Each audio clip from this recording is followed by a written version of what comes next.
Մենք մեր նախընտրական ծրագրում, այսինքն 21 թվականին, քաղաքացիներին խոստացել էինք գործող 26500 դրամ թոշակը 21 թվականին գործող բարձրացնել մինչև 37000 դրամ։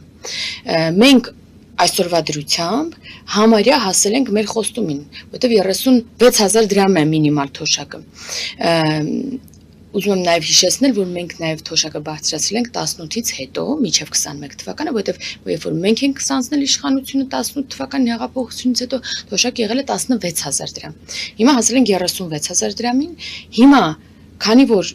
արդեն ունենք այդ հնարավորությունը նաև թոշակ բարձրացնելու այս փուլում, նաև որոշում ենք կայացրել, որ թոշակ բարձրացնենք, որովհետև կարծում ենք, որ այն, ինչքան որ հիմա ենք բարձրացրել, անգամ դա ճիշտ է, ավելի բարելավում է մեր տատիկ-պապիկների կյանքի որակը, բայց սա բավարար չէ, եւ մենք հետեւողականորեն գնալու ենք ավելի առաջ եւ որքան հնարավորություն ունենանք, այդքանով կբարձրանա